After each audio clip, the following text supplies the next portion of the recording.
তুল্লাহি ওয়া বারাকাতুহু। প্রিয় দর্শক, যে যেখান থেকে শুনছেন সবাইকে জানাই আন্তরিক শুভেচ্ছা অভিনন্দন। ব্রাদার ইন ইসলাম, আজ আমি আপনাদের সম্মুখে উপস্থিত হয়েছি এক বিখ্যাত লামাযহাবী আলিমের মিথ্যাচারের জবাব দেওয়ার জন্য। প্রিয় দর্শক, পবিত্র রমজান মাসে ইফতার করার সময় আমরা একটি দোয়া পড়ে থাকি, আল্লাহুম্মা লাকা সুমতু আলা রিজকিকা ওয়া আফতারতু। এই দোয়া নিয়ে লামাযহাবীদের কিছু কথাকথিত শাইখ, কেউ বিদআত কেউ নাজায়েজ বলে আখ্যায়িত দিয়ে থাকেন এবং সেটাকে নাজায়েজ প্রমাণ করার চেষ্টা করেন। কিন্তু মুজাফফর বিন মুহসিন এ সম্পর্কে যে বর্ণনাখানা রয়েছে, সেই হাদিসটিকে জয়ীফ প্রমাণ করার জন্য সে কিছু ভুয়া রেফারেন্স দিয়ে জনসাধারণকে বিভ্রান্ত করার চেষ্টা করছেন। ইনশাআল্লাহ আজ তার জনতার সামনে মুখোশ উন্মোচন করব। চলুন শুনে আসুন তার প্রথমে তার কথা, তার বক্তব্য আমরা শুনে আসি।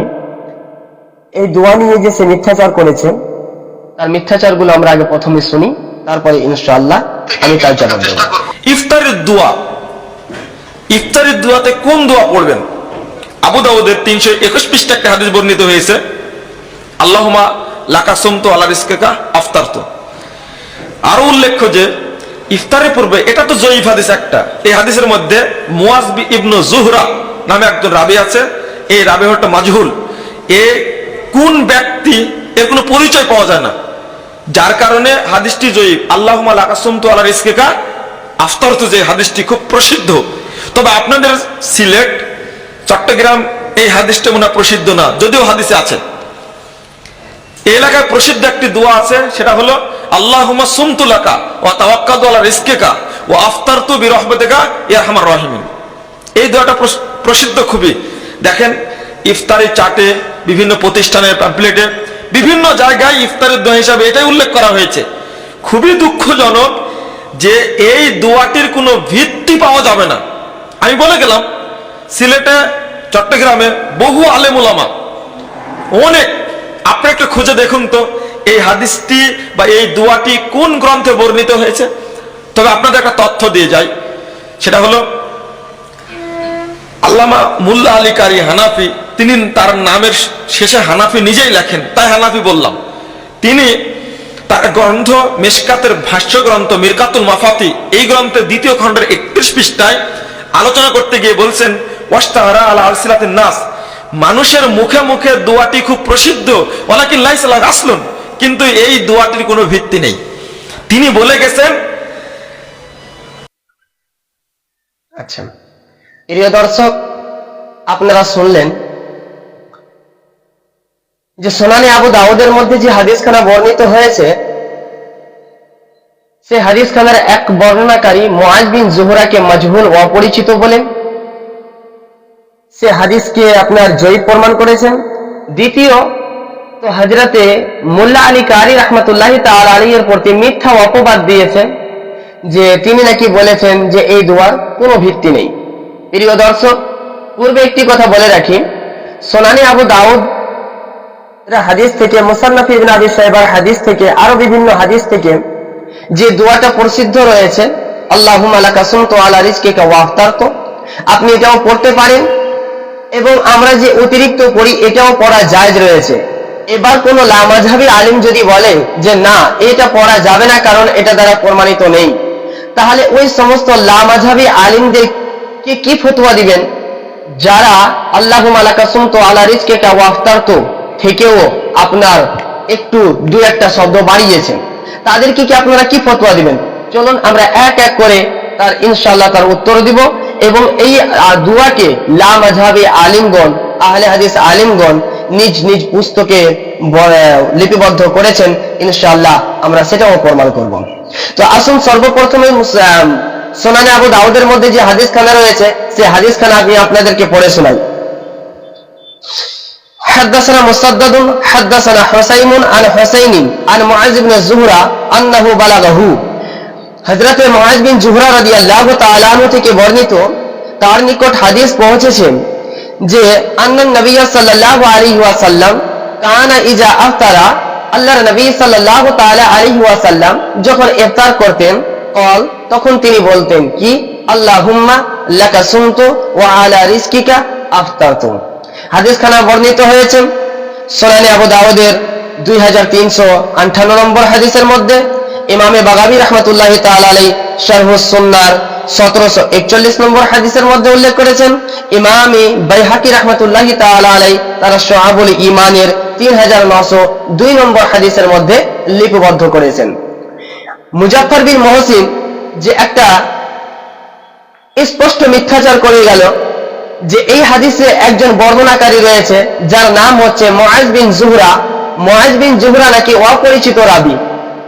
খুব আফসোস লাগে, পূর্বের লামাযহাবী আলিমগণ তাদের সাহস হয়নি এই রাবীকে, মুআজ বিন জুহরাকে আপনার অপরিচিত বলার।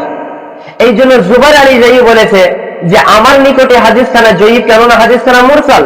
কিন্তু তিনিও মুআজ বিন জুহরাকে অপরিচিত মজহুল বলার সাহস করতে পারেনি। আজকে তারা করছে, আমার বুঝি আছে না, আবার তারা নামের আগে বড় বড় শেখ ডক্টর বলে পরিচয় দেয়। আসুন এই রাবীকে কেউ চিনতেন কি চিনতেন না, আসুন আমরা কিতাবের আলোকে দেখি। ইমাম ইবনে কাসির রাহমাতুল্লাহি তাআলা আলাইহি তার আপন গ্রন্থ আত-তাকমিল ফি জারহ ওয়া তা'দিল প্রথম খণ্ড পৃষ্ঠা নম্বর 48 রাবি নম্বর 10 এর মধ্যে ইমাম ইউসুফ মিজ্জি রাহমাতুল্লাহি তাআলা আলাইহি 28তম খণ্ড পৃষ্ঠা নম্বর 122 রাবি নম্বর 6026 এর মধ্যে তিনি বলছেন মুআজ বিন জুহরা ওয়া ইউকালু মুআজুন আবু জুহরা, কে মুআজ বিন জুহরা তিনাকে আবু জুহরাও বলা হয়, মুআজ আবু জুহরাও বলা হয়। তিনি একজন তাবিউন, তিনি একজন বিশ্ববিখ্যাত তাবিঈ। মুহাদ্দিসিনে কিরাম যারা আসমাউর রিজালের বড় বড় ইমাম, তিনারা বলছেন উনি একজন তাবিঈ, আর এই ব্যক্তি বলছে না, তিনাকে কেউ চিনতেন না। প্রিয় দর্শক, আর একটু সামনের দিকে আসি।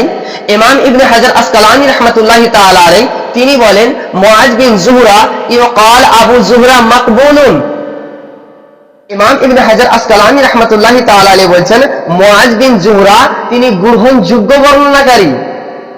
এই আপনার উল্লেখ রয়েছে তাকরিবুত তাহজিবের 6731 নম্বর রাবির ব্যাখ্যাতে স্পষ্টভাবে উল্লেখ করে দিয়েছেন যে তিনি একজন বিশ্ববিখ্যাত একজন মুহাদ্দিস, তিনি একজন তাবী,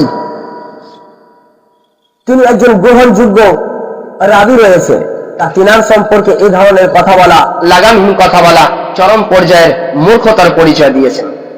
প্রিয় দর্শক, এবার কিছু লামাযহাবী এটাও আপত্তি করে থাকে যে হাদিস খানা মুরসাল, এই মুরসাল হাদিস হওয়ার কারণে সে হাদিস খানা গ্রহণযোগ্য না। প্রিয় দর্শক, সর্বপ্রথমে বলে থাকি মুরসাল হাদিস মুহাদ্দিসিনে কিরামের নীতিমালায় গ্রহণযোগ্য। যেমন ইমামে মুল্লা আলী কারি রাহমাতুল্লাহি তাআলা আলাইহি ইমামে আবু দাউদ রাহিমাহুল্লাহ আলাইহির উদ্ধৃতি দিয়ে তিনি বলেন ক্বালা আবু দাউদিন হাজা মুরসালুন। ইমামে আবু দাউদ রাহিমাহুল্লাহ আলাইহি বলেন এই হাদিস খানা মুরসাল। আই নাও মুরসাল ওয়া হুয়া আল মুনকাতি, আর মুরসাল হাদিস হচ্ছে মুনকাতির এক প্রকার। ওয়ালাকিন্নাল মুরসালা হুজ্জাতুন ইনদা ওয়া ইনদানা ওয়া ইনদাল জুমহুর। তারপরে তিনি বলছেন যে মুরসাল হাদিস আমাদের নিকট আর জুমহুর মুহাদ্দিসিনে কিরামের নিকট গ্রহণযোগ্য, হুজ্জাত, দলিলযোগ্য। প্রিয় দর্শক, ইমাম মুল্লা আলী কারি রাহমাতুল্লাহি তাআলা আলাইহি মিরকাতুল মাফাতিহের 2য় খণ্ড পৃষ্ঠা নম্বর 40 323 নম্বর হাদিসের ব্যাখ্যায় তিনি এই কথা বলেছেন। ইমাম মুল্লা আলী কারি রাহমাতুল্লাহি তাআলা আলাইহি তিনি আরেক জায়গায় বলেছেন, আপনার মিরকাতুল মাফাতিহের 3য় খণ্ড 36 পৃষ্ঠায় 106 নম্বর হাদিসের ব্যাখ্যায় তিনি বলছেন কুলতু, আমি মুল্লা আলী কারি বলি, আল মুরসালু হুজ্জাতুন ইনদাল জুমহুর, মুরসাল হাদিস জুমহুর মুহাদ্দিসিনে কিরামের ঐক্যমতে গ্রহণযোগ্য। তাহলে আমরা বুঝতে পারলাম যে হাদিস খানা যদিও মুরসাল, তবে মুহাদ্দিসিনে কিরামের নীতিমালায় মুহাদ্দিসিনে কিরামের ঐক্যমতে মুরসাল হাদিস গ্রহণযোগ্য রয়েছে। প্রিয় দর্শক, আরেকটি কথা যেটা আহলে হাদিসদের প্রতি আপনার আখিরি দলিল ইন হয়ে দাঁড়িয়ে যায়, যেটার উত্তর দেওয়ার চ্যালেঞ্জ করলাম কোন আহলে হাদিসের প্রতি, কোন আহলে হাদিসের আলিমকে আমি, যে এই হাদিস খানাকে জয়ীব তো দূরের কথা গ্রহণযোগ্য প্রমাণ করে দেখান। কেউ কেউ তো আবার জাল বলেছে, আবার এই দোয়া পড়লে নাকি গুনাহ হবে, বিদআত হবে, নাজায়েজ হবে, বিভিন্ন ধরনের আপনারা লাগামহীন ফতোয়া দিয়ে থাকেন। তাহলে রাসূল করিম সাল্লাল্লাহু আলাইহি ওয়াসাল্লাম একটা সহিহ হাদিসকে আপনাদের ফতোয়া অনুযায়ী ফতোয়া দিয়ে দুর্বল, সহিহ হাদিসকে দুর্বল, মওযু, রাসূল সাল্লাল্লাহু আলাইহি ওয়াসাল্লামের কি আমলকে আপনারা বিদআত বলতে একটু লজ্জা করেন আপনাদের? এবার আসুন, এই হাদিস খানা বর্ণিত হয়েছে কোথায়? সুনানি আবু দাউদের মধ্যে।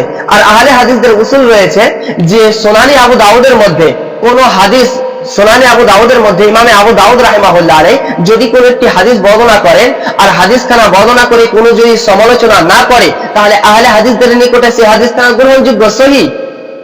যেমন ইমামে কাজী শওকানি তার নাইলুল আওতারের প্রথম খণ্ড 466 নম্বর পৃষ্ঠার মধ্যে উল্লেখ করেছেন, ওয়াকাদ সাকাতা আনহু আবু দাউদ আল মুনজিরি আলাইহিক, একখানা হাদিস ইমামে আবু দাউদ রাহিমাহুল্লাহ আলাইহি তার সুনানে আবু দাউদের মধ্যে উল্লেখ করেছেন। তো তিনি বলছেন যে হাদিস খানা উল্লেখ করার পরে ইমামে আবু দাউদ রাহিমাহুল্লাহ আলাইহি নীরবতা অবলম্বন করেছেন, আর ইমামে মুনজিরি রাহিমাহুল্লাহ আলাইহি নীরবতা অবলম্বন করেছেন। ওয়া জামিউ রিজালি ইসনাদিহি ইনদা আবি দাউদিন সিকাতুন, তো ইমামে আবু দাউদ রাহিমাহুল্লাহ আলাইহি হাদিস খানা উল্লেখ করার পর কোন সমালোচনা না করা, এটাই প্রমাণিত হয় যে ইমামে আবু দাউদ রাহিমাহুল্লাহ আলাইহি এর নিকটে তার সমস্ত বর্ণনাকারী আপনার বিশ্বস্ত রাবী, গ্রহণযোগ্য রাবী। তাহলে এই হাদিস খানা ইমামে আবু দাউদ রাহমাতুল্লাহি তাআলা আলাইহি তার সুনানের মধ্যে উল্লেখ করেছেন, উল্লেখ করার পর কোন সমালোচনা করেননি, কোন রাবীর প্রতি আপত্তি করেননি। তাহলে আহলে হাদিস ইমামে কাজী, আহলে হাদিসদের ইমাম কাজী শওকানির নীতিমালায় এই হাদিস খানা আপনার ইমামে আবু দাউদ রাহিমাহুল্লাহ আলাইহির নিকটে গ্রহণযোগ্য। একটা গ্রহণযোগ্য হাদিসকে আপনি কখনো মুরসাল বলে, কখনো মুআয বিন যুহরা রাদিয়াল্লাহু তাআলা আনহুকে অপরিচিত বলে হাদিস খানাকে তুচ্ছ তাচ্ছিল্য করা, এটা কি হাদিস ওয়াসিকারীদের আলামত নয়? শুধু কি তাই, আহলে হাদিসদের আরেকজন ইমাম মাওলানা আব্দুল কাদের হাসারি, তিনি ওই একই নীতিমালা উল্লেখ করেছেন তার ফতোয়ায়ে হাসারিয়ার মধ্যে। ফতোয়ায়ে হাসারিয়ার আপনার 3য় খণ্ড পৃষ্ঠা নম্বর 14 মধ্যে উল্লেখ করেছেন যে এই হাদিস সিহা में से সুনানে আবু দাউদ কি है। তিনি বলছেন সিহা সিত্তার মধ্যে একখানা হাদিস উল্লেখ করার পর বলছেন সিহা সিত্তার মধ্যে হাদিস খানা আপনার সুনানে আবু দাউদের মধ্যে রয়েছে, जिस पर उन्होंने सुकुत किया है। হাদিস খানা উল্লেখ করার পর তিনি নীরবতা অবলম্বন করেছেন, কোনো সমালোচনা করেননি। তারপরে আব্দুল কাদের হাসারি বলছেন তো এই হাদিস কাবিল ইস্তিদলাল হে, তো তিনি কোনো সমালোচনা করেননি। তো এটাই প্রমাণিত হয় যে হাদিস খানা গ্রহণযোগ্য, এই হাদিস খানা নিয়ে দলিল গ্রহণ করা যাবে। প্রিয় দর্শক, তো আহলে হাদিসদের নীতিমালা থেকে সুস্পষ্টভাবে প্রমাণিত হয়ে গেল যে হাদিস খানা গ্রহণযোগ্য। তারপরেও কিছু ভাই এই হাদিস, এই দোয়াকে পড়া যাবে না। কেন পড়া যাবে না? তারা পূর্বেই থেকে তাদের বাপ দাদারা এটাকে বিদআত বলে আসছে, এই জন্য তারা বিদআত বলবে। তো আসলে মূলত তারা নিজের বাপ দাদার ধর্মের প্রতি আমল করে, আর অপবাদ আমাদেরকে দেয় যে আমরা নাকি আমাদের বাপ দাদার ধর্মের প্রতি আমল করে থাকি। আরে ভাই, আমরা আমাদের বাপ দাদার ধর্মের প্রতি আমল করে থাকি না। আর যদি আমাদের বাপ দাদার ধর্ম হয় তো ওটাই ধর্ম, যে ধর্মটা আমার রাসূল করিম সাল্লাল্লাহু আলাইহি ওয়াসাল্লাম আমাদেরকে শিক্ষা দিয়ে গিয়েছেন। সাহাবা ইকরাম থেকে আমরা যে হাদিস, যে ধর্মের শিক্ষা পেয়েছি, তাবিঈন ইকরাম থেকে যে ধর্মের আমরা শিক্ষা পেয়েছি, মুহাদ্দিসিন ইকরামের নীতিমালা থেকে যে আমরা শিক্ষা পেয়েছি, সেটাই আমাদের বাপ দাদার ধর্ম। এমনটা নয় যে কোন বিষয়ে একটা মাসালা রয়েছে, হাদিস রয়েছে, আর আপনাদের বাপ দাদারা সেটাকে বিদআত বলেছে, এই জন্য আপনারা আপনাদের বাপ দাদার কথাকে ওভারটেক করে আপনার কিছু উলামায়ে কেরাম আপনাদের মধ্যে বলেছে সেটা বিদআত, কিছু আবার বলেছে জায়েজ। তো আপনারা যেটা মানেন সেটাকে বিদআতকে আবার সাব্যস্ত করার জন্য, আপনি সেটাকে নাজায়েজ সাব্যস্ত করার জন্য যদি আপনাদের নিকটে সহিহ হাদিস থাকে, সেটাও আপনারা পরোয়া করেন না, সেটাকে জায়েজ জয়ীব বলতে আপনারা কোনো দ্বিধাবোধ করেন না। নাউযুবিল্লাহি মিন যালিক। প্রিয় দর্শক, শুধু এই হাদিস খানা এতটুকুই সমাপ্ত নয়, বরং এই হাদিস খানা মুসান্নাফ ইবনে আবি শাইবার মধ্যে সহিহ সনদে বর্ণনা রয়েছে। যেমন ইমাম ইবনে আবি শাইবা রাহমাতুল্লাহি তাআলা আলাইহি মুসান্নাফ ইবনে আবি শাইবার 6 নম্বর খণ্ড পৃষ্ঠা নম্বর 329 ও 330 এর মধ্যে উল্লেখ রয়েছে। হাদিস নম্বর 9837 নম্বর হাদিসের মধ্যে লিপিবদ্ধ রয়েছে। হাদিস খানা রয়েছে হাদদাসানা মুহাম্মদ ইবনে ফাযাইল আন হুসাইন আন আবি যুহরা قال كان النبي صلى الله عليه وسلم اذا صام ثم افطر। হযরত মুআয বিন যুহরা রাদিয়াল্লাহু তাআলা আনহু তিনি বলেন যে রাসূল করিম সাল্লাল্লাহু তাআলা আলাইহি ওয়াসাল্লাম যখন রোজা থেকে ইফতার করতেন তখন বলতেন আল্লাহুম্মা লাকা সুমতু ওয়া আলা রিজকিকা ওয়া আফতারতু। এই দোয়া তিনি পাঠ করতেন। আর এই হাদিসের মুসান্নাফ ইবনে আবি শাইবা তাহকিক করতে গিয়ে ইমামে আওয়ামা রাহমাতুল্লাহি তাআলা আলাইহি তিনি বলেন হাজা মুরসালুন বিইসনাদিন হাসানিন। এই মুরসাল সনদের এই মুরসাল হাদিসের সনদ হচ্ছে হাসান পর্যায়ের হাদিস, হাসান পর্যায়ের সনদ। আর হাসান হাদিস গ্রহণযোগ্য হাদিস, সহিহ হাদিস। শুধু তাই নয়, ইমাম আওয়ামা রাহমাতুল্লাহি তাআলা আলাইহি এই হাদিসের তাহকিক করতে গিয়ে তিনি বলছেন যে ওয়ালাহু শাওয়াহিদ মিন হাদিস ইবনে আব্বাস ওয়া মিন হাদিস আনাস।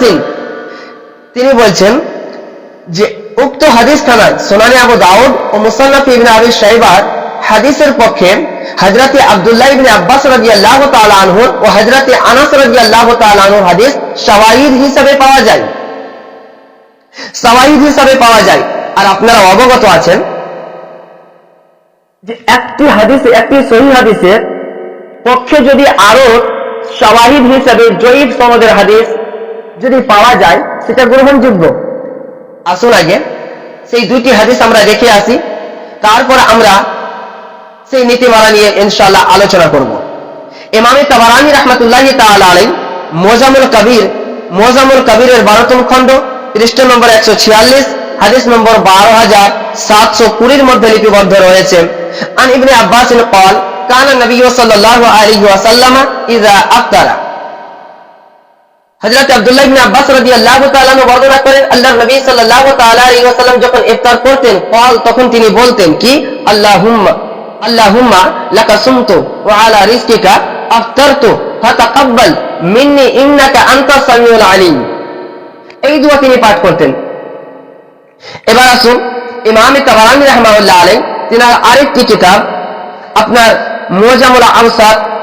মুজামুল আওসাতের 7ম খণ্ড পৃষ্ঠা নম্বর 298 হাদিস নম্বর 7549 এর মধ্যে লিপিবদ্ধ রয়েছে।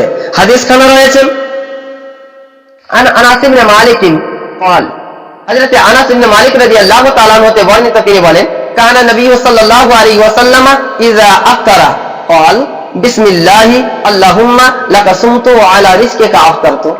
তিনি বলেন আল্লাহর নবী সাল্লাল্লাহু আলাইহি ওয়াসাল্লাম যখন ইফতার করতেন তখন তিনি বলতেন বিসমিল্লাহি আল্লাহুম্মা লাকা সুমতু ওয়া আলা রিজকিকা ওয়া আফতারতু। তিনি এই বলে দোয়া পাঠ করে তিনি ইফতার করতেন। তো প্রিয় দর্শক, আমরা এখান থেকে সুস্পষ্টভাবে বুঝতে পারলাম যে রাসূল করিম সাল্লাল্লাহু আলাইহি ওয়াসাল্লাম পড়তেন। এবার আসুন আমরা আসি আহলে হাদিসদের নীতিমালা কি রয়েছে। আহলে হাদিসদের একজন আলিম मौलाना रईस नदवी बोलें ये मालूम है कि मुरसल हदीस एहनाफ व मालिकिया के नजदीक मुतलकन हुज्जत है और दूसरे अहले इल्म के नजदीक बाज शराइत के साथ हुज्जत है। अहले हदीस मौलाना रईस नदवी बोलें যে আমরা অবগত আছি যে মুরসাল হাদিস হানাফিদের নিকট আর মালিকি আলিমগণের নিকট কোনো দ্বিধাবোধ ছাড়াই সে হাদিস খানা গ্রহণযোগ্য, আর অন্যান্য মুহাদ্দিসিনে কেরামের নিকট শর্ত সাপেক্ষ দলিল যোগ্য গ্রহণযোগ্য। শর্ত কি? তার মধ্যে একটি শর্ত রয়েছে যে ও দোসরি মুত্তাসিল সনদ সে খাজাইফ হো মারবি হো। কোন মুরসাল হাদিস যদি থাকে তো অন্য সনদের হাদিস মুত্তাসিল সনদের হাদিস যদিও জয়ীফ হয় তাহলেও কিন্তু কি হবে, এর সাপেক্ষ থাকার কারণে শাওয়াহিদ থাকার কারণে সেই জয়ীফ হাদিস ও মুরসাল হাদিস কি হয়ে যাবে, শক্তিশালী হয়ে যাবে।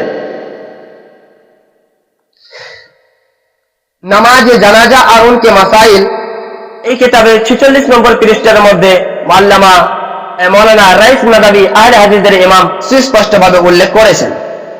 তাহলে সুনানে আবু দাউদের হাদিস, মুসান্নাফ ইবনে আবি শাইবার হাদিস শাওয়াহিদ থাকার কারণে হাদিস খানা গ্রহণযোগ্য, তারপরে তার প্রতি আমল করা জায়েজ রয়েছে।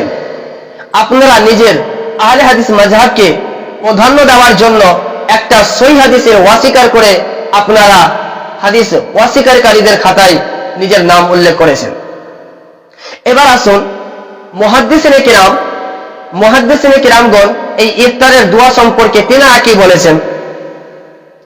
ইমাম ইবনে ইউসুফ আশ-শিরাজি রাহমাতুল্লাহি তাআলা আলাইহি, যিনি ইন্তেকাল করেছেন 476 হিজরিতে, তিনি তিনার কিতাব আল মুহাজ্জাবের প্রথম খণ্ড পৃষ্ঠা নম্বর 343 এর মধ্যে উল্লেখ করেন, ওয়াল মুস্তাহাব্বু আইয়াকুলা ইনদা ইফতারিহি, ইফতারের সময় আল্লাহুম্মা লাকা সুমতু ওয়া আলা রিজকিকা আফতারতু, ইফতারের সময় এই দোয়াটি পাঠ করা মুস্তাহাব। ইমাম ইউসুফ আশ-শিরাজি রাহমাতুল্লাহি তাআলা আলাইহি এই ফতোয়াখানা দিয়েছেন। তারপরে আসুন হুজ্জাতুল ইসলাম ইমামে গাজ্জালি রাহমাতুল্লাহি তাআলা আলাইহি, যে ইন্তিকাল করেছেন 505 হিজরিতে, তিনি তিনার কিতাব আল ওয়াসিতু ফিল মাজহাব দ্বিতীয় খণ্ড পৃষ্ঠা নম্বর 536 এর মধ্যে তিনি বলেছেন, মুস্তাহাব্বুন ওয়া ইয়াকুলু ইনদা যালিক আল্লাহুম্মা লাকা সুমতু ওয়া আলা রিজকিকা আফতারতু, ইফতারের সময় আল্লাহুম্মা লাকা সুমতু ওয়া আলা রিজকিকা আফতারতু এই দোয়াটি পাঠ করা মুস্তাহাব রয়েছে।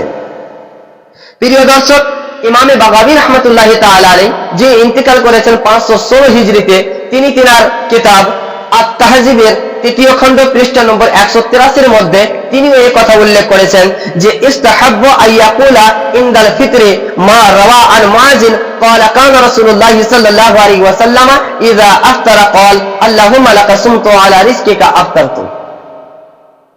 তিনি বলছেন যে ইফতারের সময়, যেটা মুআয বিন জুহরা রাদিয়াল্লাহু তাআলা আনহু হতে বর্ণিত হয়েছে, যে রাসূল করিম সাল্লাল্লাহু তাআলা আলাইহি ওয়াসাল্লাম ইফতার করার সময় আল্লাহুম্মা লাকা সুমতু আলা রিজকিকা আফতারতু এই দোয়া পাঠ করতেন। এই দোয়াটা পাঠ করা মুস্তাহাব রয়েছে। ইমামে বাগাবী রাহমাতুল্লাহি তাআলা আলাইহি তার আত-তাহজিবের তৃতীয় খণ্ড পৃষ্ঠা নম্বর 183 এর মধ্যে সুস্পষ্ট এই দোয়াকে পড়া মুস্তাহাব বলে আপনার উল্লেখ করেছেন।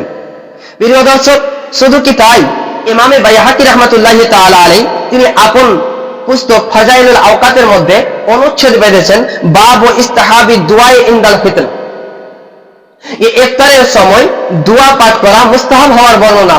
এটা উল্লেখ করার পরে তিনি সেই হাদিসগুলোকে উল্লেখ করেছেন যা সুনানে আবু দাউদের মধ্যে হাদিসখানা এসেছে। প্রিয় দর্শক, ইমাম ইবনে কুদামা রাহমাতুল্লাহি তাআলা আলাইহি, যিনি ইন্তিকাল করেছেন 660 হিজরিতে, তিনি তিনার কিতাব আল মুকনির 105 নম্বর পৃষ্ঠার মধ্যে তিনি আপনার উল্লেখ করেছেন, ওয়া ইস্তাহিব্বু আইয়াকুলা ইনদা ফিতরিহি আল্লাহুম্মা লাকা সুমতু আলা রিজকিকা আফতারতু সুবহানাকা আল্লাহুম্মা ওয়া বিহামদিকা আল্লাহুম্মা তাকাব্বাল মিন্নি ইন্নাকা আনতাস সামিউল আলিম। এই লম্বা দোয়াটাকে পাঠ করা মুস্তাহাব বলে তিনিও স্বীকৃতি দিয়েছেন। প্রিয় দর্শক, ইমামে নববী রাহমাতুল্লাহি তাআলা আলাইহি, যিনি সহিহ মুসলিমের ভাষ্যকার, তিনি কি বলছেন, তিনি তিনার কিতাব আল মাজমাউ শারহ মুহাজ্জাবের 6 নম্বর খণ্ড পৃষ্ঠা নম্বর 408 এর মধ্যে তিনি উল্লেখ করেছেন, ইস্তাহাব্বু আইয়াদুয়া ইনদা ইফতারিহি আল্লাহুম্মা লাকা সুমতু আলা রিজকিকা আফতারতু। তিনি বলছেন ইফতারের সময় এই দোয়াটি পাঠ করা মুস্তাহাব রয়েছে।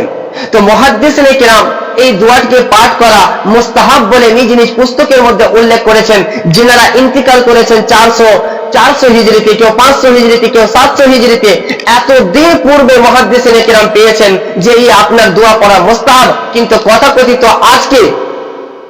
আজকে 2025 সালে এসে তিনারা সেই হাদিস খুঁজে পাচ্ছে না, সেই ফতোয়া খুঁজে পাচ্ছে না, সাধারণ মানুষকে বিভ্রান্ত করতে চাইছে যে এই দোয়া পড়া না যায়, এই দোয়া পড়া আপনার বিদআত। আচ্ছা, যদি তাই হয়, তো আমি আগেও বলি যে আমরা যেই জিনিসগুলো করি তার পূর্বে মাযহাবী আলেমরা করে এসেছে। তো আপনি আমাদেরকে যখন বিদআতের ফতোয়া লাগাচ্ছেন, তো আপনার ক্ষমতা কেন হয় না তাদের নাম নিয়ে বিদআতের ফতোয়া লাগানো? আমি কয়েকজন মাযহাবী আলেমদের নাম নিচ্ছি। যদি কোনো বাপের বেটা আহলে হাদিস আমি চ্যালেঞ্জ করলাম যে এই দোয়া পড়া যদি বিদআত হয়, তাহলে তাদেরকেও আপনি সোশ্যাল মিডিয়াতে এসে তাদেরকেও বিদআতের ফতোয়া দিয়ে যাবেন। আসুন সর্বপ্রথমে বলি, শেখ ইবনে উসাইমিন, যিনি সৌদি আরবের গ্র্যান্ড মুফতি ছিলেন আহলে হাদিসদের, শেখ ইবনে উসাইমিন, তাকে প্রশ্ন করা হলো, হাল হুনাকা দুআউন মাসুরুন ইনদাল ইফতার, ইফতার করার সময় কি কোনো বিখ্যাত মাশহুর দোয়া রয়েছে? তো তিনি উত্তরে বলছেন, ওয়া দুআউল মাসুর আল্লাহুম্মা লাকা সুমতু আলা রিজকিকা আফতারতু, কি একটি প্রসিদ্ধ দোয়া রয়েছে, আল্লাহুম্মা লাকা সুমতু আলা রিজকিকা আফতারতু, এই দোয়াটা পাঠ করা যায়? তারপর ওয়ামিনহু আইযান কাউলুন নবী সাল্লাল্লাহু আলাইহি ওয়াসাল্লাম হিনা আফতার قال ذهب الزمان وابتلت العروق وثبت الاجر ان شاء الله। তবে রাসূল করিম সাল্লাল্লাহু আলাইহি ওয়াসাল্লাম থেকে আরেকটি কল পাওয়া যায়, ذهب الزمان وابتلت العروق وثبت الاجر ان شاء الله, এটাও পাওয়া যায়। কে বলছেন? শেখ উসাইমিন, আহলে হাদিসদের গ্র্যান্ড মুফতি। কিন্তু আল্লাহুম্মা লাকা সুমতু ওয়া লা রিজকিকা আফতারতুকে নাজায়েজ ও বিদআত বলেননি, তাহলে সেও যে জায়েজ বলেছে, তো আপনার কি ক্ষমতা আছে কোন আহলে হাদিস, কোন লামাযহাবী আলিমের যে সেই শেখ বিন ওসাইমিনকে বলবে যে এটা বিদআত আর একটা জাল হাদিসে এসেছে আর সেই দোয়াকে বর্ণনা করেছে, এই জন্য সে কি হবে? হাদিস বানানোকারী হবে? আছে ক্ষমতা আপনাদের মধ্যে? শেখ বিন ওসাইমিনকে কে ফতোয়া দিবে? ওমান কাযাবা আলাইয়া মুতাআম্মিদান ফালিয়াতাবাওয়া মাকাদাহু মিনান নার, আর এই হাদিসের পরিপ্রেক্ষিতে তাকে কি আপনারা জাহান্নামী বলবেন? আসুন, শেখ ওসাইমিন তার ফতোয়ায়ে আরকানে ইসলামের 486 নম্বর পৃষ্ঠায় ওই ফতোয়াখানা উল্লেখ করেছেন। আরেকজন সৌদি আরবের একজন বিখ্যাত আলিম সালেহ বিন ফাওজান, তার বিখ্যাত কিতাব মাজমুয়ে ফাতাওয়া দ্বিতীয় খণ্ড পৃষ্ঠা নম্বর 395 এর মধ্যেও তাকে প্রশ্ন করা হয়েছিল। কি প্রশ্ন? মা হুয়া দুআউন মাসুরু আনি নবী সাল্লাল্লাহু আলাইহি ওয়াসাল্লাম ইনদাল ইফতার ওয়া ইনদাস সুহুর। সেহরি করার সময়, ইফতার করার সময় রাসূল করিম সাল্লাল্লাহু আলাইহি ওয়াসাল্লাম থেকে কি কোনো দোয়া প্রমাণিত আছে? তো শেখ সালেহ বিন ফাওজান উত্তর দিচ্ছেন, قد ورد عن النبي صلى الله عليه وسلم أنه كان إذا أفطر يقول ذهب الظمأ وابتلت العروق وثبت الأجر إن شاء الله. وورد عن بعض الصحابة أنه إذا أفطر قال اللهم لك صمت وعلى رزقك أفطرت فاغفر لي إنك أنت الغفور الرحيم। শেখ সালেহ বিন ফাওজান বলছেন যে রাসূল করিম সাল্লাল্লাহু আলাইহি ওয়াসাল্লাম থেকে দোয়া প্রমাণিত আছে, যাহাবা জামাউ আবতাল্লাতিল উরুক ওয়া তাবাকাল আজর ইনশাআল্লাহ। আর কিছু কিছু সাহাবায়ে কেরাম থেকেও প্রমাণিত আছে যে তিনারা যখন ইফতার করতেন তখন বলতেন আল্লাহুম্মা লাকা সুমতু আলা রিজকিকা ওয়া আফতারতু ফাগফিরলি ইন্নাকা আনতাল গফুরুর রহিম।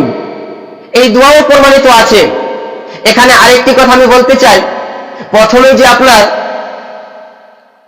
মুজাফফর বিন মুহসিন বলল যে আমাদের সমাজে যে প্রচলিত আছে, যদিও সে একটা জয়ীফ হাদিসে বর্ণিত রয়েছে আফতার তো পর্যন্ত, আর বিদাতিরা এটাকে একটু বাড়িয়ে বলে, এই জন্য তারা বিদাতি, এই জন্য তাদের আমল কবুল হবে না।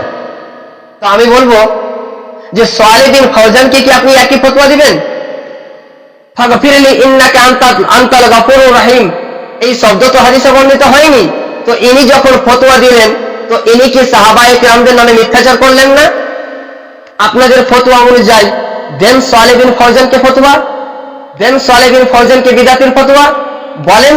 সে বিদাতি হওয়ার কারণে তার যতগুলো আমল করেছে, যতগুলো ফতোয়া দিয়েছে, আল্লাহ তাবারাক ওয়া তাআলা দরবারে কিছুই তার কবুল হবে না, সে শেষে জাহান্নামে যাবে। কই সালেহ বিন ফাওজানের ব্যাপারে, শেখ উসাইমিনের ব্যাপারে আপনাদের তো কোনো ফতোয়া আছে না। তো আপনাদের কি শুধু জন্ম হয়েছে সুন্নিদেরকে বিদাতির ফতোয়া দেওয়ার জন্য, আপনাদের বাপ দাদাকে ফতোয়া দেওয়ার জন্য না? প্রিয় দর্শক, শুধু তাই নয়, আহলে হাদিসদের আরেকজন বড় মুনাজির আব্দুল্লাহ রফিকে একই বিষয়ে প্রশ্ন করা হলো। ফতোয়ায়ে আহলে হাদিসের দ্বিতীয় খণ্ড পৃষ্ঠা নম্বর 553 এর মধ্যে তিনাকে প্রশ্ন করা হলো রোজার নিয়তের সম্পর্কে। তো তিনি বলছেন, আর ইফতার के वक्त ये लफ्ज आए हैं अल्लाहुम्मा लका सुमतु वाला रिज़्किका अफ़्तरतु। ইফতারের সময় এই দোয়াটা এসেছে, তার মানে কি বোঝাতে চাইছেন? ইফতারের সময় এই দোয়াটা হাদিসে বর্ণিত হয়েছে, এটা পড়া কি হবে? জায়েজ। আর মুহাদ্দিসিনে কেরামের নীতিমালা থেকে আমরা জেনে আসলাম যে এটা পড়া মুস্তাহাব। আর এই একই ফতোয়ায়ে উলামায়ে আহলে হাদিস 6 নম্বর খণ্ড পৃষ্ঠা নম্বর 94 এর মধ্যে মাওলানা আবুল হাসান সাঈদী উল্লেখ করেছেন। আর এই ফতোয়ার উপরে অসংখ্য আহলে হাদিসদের দস্তখত রয়েছে, তার মানে ওরা সবাই ঐক্যমত পোষণ করেছে এই ফতোয়াগুলোর উপরে। তার মানে এই যে এই দোয়ার উপরে আহলে হাদিস ওলামারা কি করেছে? ঐক্যমত পোষণ করেছে। তো মুজাফফর বিন মুহসিন সহ এখন বর্তমানে যারা আহলে হাদিসরা এই দোয়াকে পড়া নাজায়েজ বা বিদআত বলে, আর যারা পড়ে তাদেরকে বিদাতি বলে, আপনারা কাকে বিদাতি বলবেন? ওই সাহাবায়ে কেরাম যিনারা পড়েছেন তাদেরকে বিদাতি বলবেন? রাসূল করিম সাল্লাল্লাহু আলাইহি ওয়াসাল্লাম পড়েছেন সহিহ সনদ দ্বারা প্রমাণিত, এরা কো বিদাতি বলবেন? নাউযুবিল্লাহি মিন যালিক। সমস্ত মুহাদ্দিসিনে কেরামকে বিদআতি বলবেন, আর তারপরে পরে আপনাদের আহলে হাদিস ঘরানার আলেমগণ এটাকে মুস্তাহাব বলেছে, জায়েজ বলেছে, তাহলে তাদেরকে কি বলবেন? তাদেরকে কি বলবেন? আপনারা বলার পূর্বে, সুন্নিদেরকে বিদআতি বলার পূর্বে আগে নিজের বাপ দাদাকে বিদআতি প্রমাণ করতে হবে। প্রিয় দর্শক, আশা করি আপনারা বুঝতে পেরেছেন তারা যে কত বড় মিথ্যুক আর কতটাই মিথ্যার আশ্রয় নিয়ে আহলে সুন্নাত ওয়াল জামাতের জনসাধারণকে তারা বিভ্রান্ত করতে চাইছে। আপনারা তাদের বক্তব্য শুনলেই বুঝতে পারবেন। আল্লাহ আমাদের সকলকে সঠিক পথ অবলম্বন করার তৌফিক দান করুক। ওয়া আখিরু দাওয়ানা আনিল হামদুলিল্লাহি রাব্বিল আলামিন। আসসালামু আলাইকুম ওয়া রাহমাতুল্লাহি ওয়া বারাকাতুহু।